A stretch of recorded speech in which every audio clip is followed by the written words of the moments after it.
पूरे देश में आज अंतर्राष्ट्रीय बालिका दिवस बड़े धूमधाम से मनाया गया और मनाया जा रहा है। लेकिन जो महाराजगंज का नौतनवा तहसील है, वहाँ के लिए आज का बालिका दिवस एकदम ही अलग था। आज जो एसडीएम की कुर्सी है उस पर यहाँ के जो दिनेश कुमार मिश्र जी हैं एसडीएम, वह नहीं बैठे हुए थे और जो फरियादी आए हुए थे उनको देखकर आश्चर्य हुआ कि एक लड़की उस एसडीएम की कुर्सी पर बैठी हुई है। नमस्कार, मेरा नाम है सतीश और आप देख रहे हैं चौथा स्तंभ। हम बात कर रहे हैं नौतनवा कस्बे के वार्ड नंबर 20 की रहने वाली निशा गुप्ता की, जिनको आज एक दिन के लिए नौतनवा का एसडीएम बनाया गया था।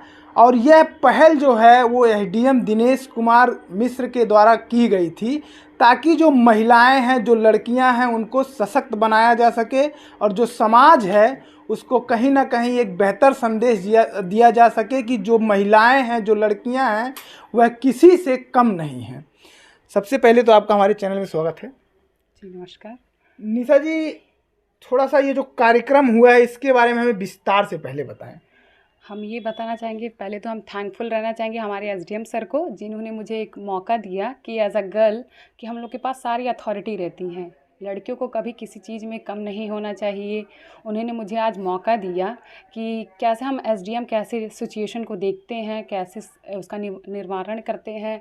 और उन्होंने पहले मुझे बुलाया, मैं गई, उन्होंने मेरा इंट्रोडक्शन लिया, जानकारी सारी ली, फिर हम लोगों ने मिलकर वो जन सेवा में गए, उनका हमने प्रॉब्लम सुना लोगों का, फिर उसके बाद से हम कैसे कैसे उसका निर्णय ले सकते हैं, कैसे लोगों का सुनवाई किए, कैसे कैसे उन लोग का प्रॉब्लम हम जल्द से जल्द सॉल्व कर सकते हैं, एक अच्छे डिसीज़न ले सकते हैं।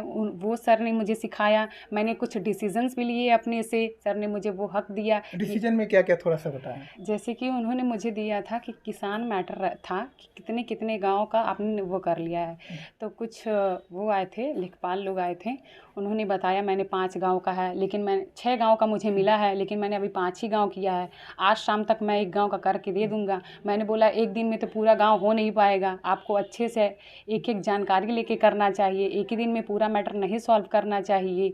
अगर हम अच्छे से जानकारी लेके करेंगे तभी ना हम कुछ अच्छा डिसीज़न ले पाएंगे, क्योंकि अगर हम एक डिसीज़न लेते हैं तब पूरी ज़िंदगी बदल जाती है कि नहीं। लोगों की पूरी ज़िंदगी बदलने वाली रहती है, हमारे डिसीज़न पे ही निर्भर रहता है। इसीलिए हमें पूरा जांच परख करके ही लोगों का एक अच्छा निर्णय लेना चाहिए। अच्छा, एक चीज़ और बताइए। और मैं सोनाली बॉर्डर पे भी गई थी, फिर वहाँ पे भी हम लोगों ने मीटिंग किया, आंगनवाड़ी की औरतें आई थी, उनको जैसे नवंबर दिसंबर में भी चांसेस है चुनाव होने का, तो उन लोगों को हम लोग ने फॉर्म के बारे में समझाया, पंजीकरण के बारे में समझाया कि जो लोग का नाम वोटर लिस्ट में नहीं है उन लोग का ऐड करें, और जिन लोग की मृत्यु हो गई है उन लोग का भी नाम अभी भी वोटर लिस्ट में है, जिसकी वजह से बहुत प्रॉब्लम हो रही है। घर घर जाके सुनवाई करें, मतलब देखें कि वो मृतक वाले लोग अभी जिंदा हैं कि नहीं, उनका नाम काटें, और जिनके नाम में सुधार करना है, किन्हीं लोग का नाम जैसे उल्टा पड़ गया है, जैसे अजय नाम है लेकिन विजय पड़ गया है, तो उनका नाम करेक्शन करें। और जो जैसे कि जिन बच्चों का एज हो गया 18 साल का, उन लोग को हम लोग वो करें, मोटिवेट करें कि आप भी इलेक्शन में पार्टिसिपेट करिए, वोट दीजिए, ये सब हम लोग ने सीखा। अच्छा, जब आपको पता चला, कब पता चला कि आप एक दिन के लिए एसडीएम बनने वाली हैं, और जब पता चल गया तो आपका जो फर्स्ट रिएक्शन था वो कैसा था? हम तो पहले, मेरे कॉलेज में एक मीडिया वाले पीपल आए थे, वो सडनली मेरे प्रिंसिपल सर ने मुझे कॉल किया, बोला कि निशा आप कैबिन में। हम गए तो उन्होंने मुझे एसडीएम और डीएम के बारे में पूछा, मैंने बताया, तो कह रहा आप एक दिन के लिए एसडीएम बनेंगी। उस टाइम तो मेरा सब कुछ ब्लैंक था कि हम एक दिन के लिए एसडीएम, सरप्राइज थे सब कुछ, लेकिन अंदर से बहुत अच्छी फीलिंग भी थी। हमारी छाया मैम ने हमको समझाया कि हाँ ऐसे ऐसे ड्यूटीज़ होते हैं, ये एरियाज़ आते हैं। फिर मैंने घर पे भी आके बहुत कुछ पढ़ा उसके बारे में, एसडीएम के बारे में, डीएम के बारे में, अपने मम्मी पापा को मैंने बताया, सबको बताया, सब बहुत खुश थे, उसके लिए एक्साइटेड थे, हम भी बहुत खुश थे। वो एकदम अच्छी वाली फीलिंग ही थी, बहुत अच्छा फील हुआ। एक चीज़ हम जानना चाहते हैं कि अभी वर्तमान में आप क्या पढ़ाई कर रही हैं और कहाँ से कर रही हैं? हम Nautanwa college of bachelor of pharmacy में पढ़ते हैं, 4th ईयर मेरा चल रहा है। अच्छा, Rajiv Gandhi college of pharmacy Nautanwa. Nisha ji से पूछा जाए कि निशा जी बनना क्या चाहती हैं? अगर हम बनना चाहेंगे तो अपनी लाइफ में एक पीएचडी प्रोफेसर बनना चाहेंगे। हम अपनी लाइफ में अच्छा एक पोजीशन हासिल करना चाहेंगे। अभी आ जाते हैं वर्तमान की स्थितियों पे। आप एक दिन की एसटीएम बनी, आपने बताया कि तमाम जो कार्यस्थल है वहाँ गई, आपने कई बैठकों को भी अटेंड किया। वर्तमान में खासकर ये जो आपको एसडीएम बनाया गया, बालिका अंतर्राष्ट्रीय जो दिवस है उस पर बनाया गया, और कहीं ना कहीं ये एक तरीके से डेडिकेटेड था कि जो महिलाएं हैं उनको आगे बढ़ाया जाए। लेकिन वर्तमान के जो परिदृश्य है, परिप्रेक्ष्य है, देश में कई ऐसी घटनाएं होती हैं जिसमें देखा जाता है कि महिला जो अपराध है, खासकर लड़कियों के प्रति अपराध जो है वो बढ़ता जा रहा है, चाहे वह बलात्कार के मामले हों या मतलब अन्य हर तरीके के मामले उसमें शामिल हैं। तो उसको लेकर आप क्या सोचती हैं एज ए वुमन? हम एज ए वुमन ये बोलना चाहेंगे, अगर लड़कियां अपने आप को खुद कॉन्फिडेंट बना लें, अपना माइंड सेटअप कर लें कि हम किसी से कम नहीं हैं, तो कोई हम लोग को छू भी नहीं सकता। हमारे पास सेल्फ कॉन्फिडेंस होना चाहिए, उस समय उस ज़रूरत होना चाहिए कि कोई हमको बचाए। इतना आपको अपने आप को कॉन्फिडेंट बना ले कि हमको कोई डिफेंस ना कर पाए, हम सबको मतलब हटा के अपने लाइफ में आगे बढ़ें, कोई भी हमको डिमोटिवेट ना कर सके। इसीलिए हमेशा स्ट्रांग रहें, आगे बढ़ें और अवेयर रहें हर एक चीज़ के बारे में, हर एक फील्ड के बारे में अवेयर रहें, खेल से लेके पढ़ाई से लेके, और जो हमारे इन्वायरमेंट में चेंजेस हो रहे हैं उस सब का जानकारी हमें सबको होना चाहिए। हर एक चीज़ के बारे में जानकारी हम लोग को होना चाहिए। एक सवाल और है कि अगर आप एक दिन की एसडीएम हैं और आप, हमारी शुभकामनाएं हैं जहाँ भी रहें आप अच्छे पद पे रहें। जैसे अमूमन देखा जाता है कोई घटना होता है तो कभी कभी ऐसा होता है कि जो अधिकारी हैं या जो पुलिस प्रशासन हो या प्रशासनिक लोग, कहीं ना कहीं निकल के आ जाता है कि जो ज़मीनी स्तर पे लोकल जहाँ से शुरुआत होता है वहाँ लापरवाही की जाती है। इस वजह से जो महिलाएं हैं, पीड़ित हैं, उनको कहीं ना कहीं इंसाफ मिल नहीं पाता या मिलने में देरी हो जाती है। वो रास्ता जो होता है ना जांच का, वो भटक जाता है। तो अगर एज ए आप कोई भी अधिकारी रहें एज ए महिला, तो आप सबसे पहले क्या करेंगे? क्योंकि महिलाओं के प्रति अपराध और महिला अधिकारी हैं तो वो उसको थोड़ा सा अच्छे तरीके से समझ सकती हैं। अगर हमको एज हम वो हो जाए तो सबसे पहले तो हमारा जो टीम मेरे अंडर काम करेगा उसको खुद हमको मोटिवेट करना चाहिए कि मेरा जो टीम काम करे एकदम अच्छा काम करे। हमको टीम वर्क करना चाहिए, अकेले में तो कुछ हो नहीं पाएगा। इसीलिए जितने मेरे अंदर डिपार्टमेंट काम करेंगे मैं उनके साथ अच्छे से मिलूँ, व्यवहार करूँ। अगर व्यवहार अच्छे रहेंगे तो काम अच्छे से होंगे। और अपने स्किल्स का इस्तेमाल करें, हम खुद अपने स्किल्स का, आइडियाज़ का यूज़ करें, कैसे हम कैसे मैटर्स को सॉल्व कर सकते हैं, डिस्कशन करें पीस होके एक साथ, तभी किसी एक प्रॉब्लम का सलूशन निकल सकता है। उसका घर घर जाके जानकारी लें, अगल बगल से जानकारी लें, क्या हुआ पूरी जानकारी लेना अनिवार्य है। पूरी जानकारी जब रहेगी तो जो जांच है वो आगे भी बढ़ेगा।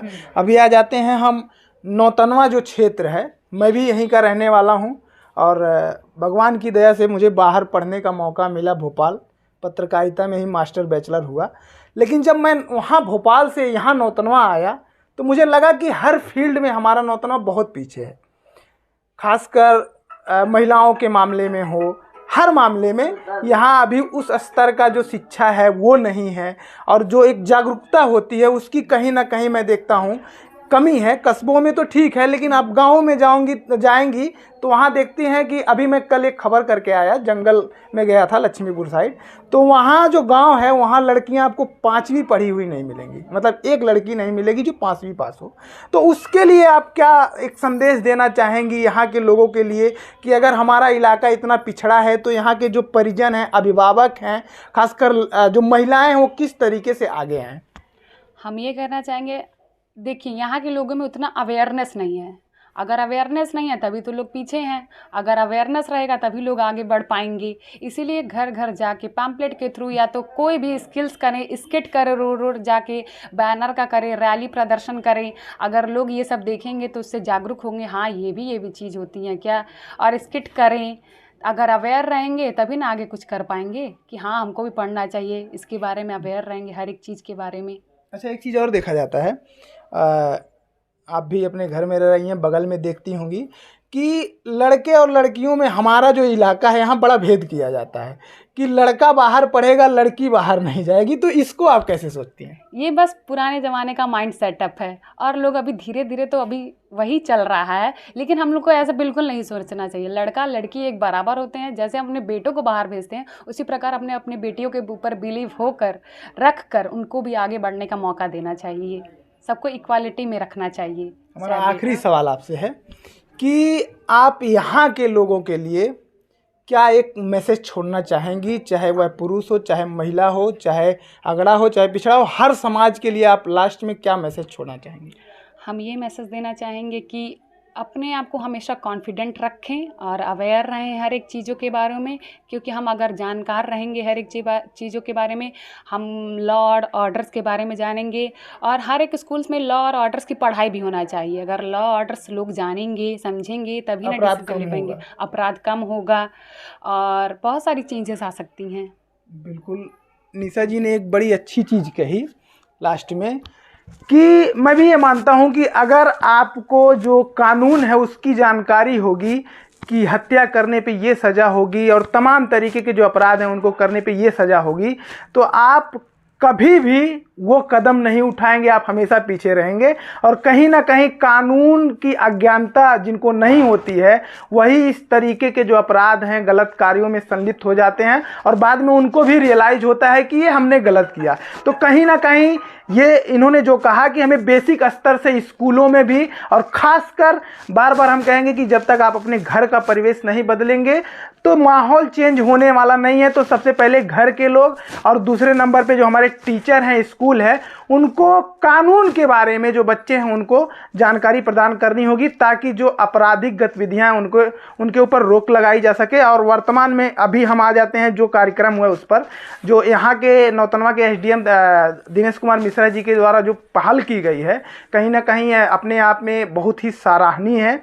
इससे जो महिलाएं हैं, जो लड़कियां हैं, उनका जो मनोबल है वह बढ़ेगा और वह कहीं ना कहीं मेहनत करना शुरू करेंगी। और जो हमारा पिछड़ा इलाका खास करके है, यहाँ के लोग जब जागरूक होंगे तो यहाँ की भी लड़कियाँ अधिकारी बनेंगी, कहीं किसी अच्छे पद पर काम करेंगी। आज अंतर्राष्ट्रीय बालिका दिवस 15 अक्टूबर के अवसर पर हमारे विद्यालय की छात्रा निशा जिलाधिकारी पद के दायित्वों के निर्वहन के संबंध में आज हमारे सहयोगी के रूप में हमारे साथ बैठी हुई हैं।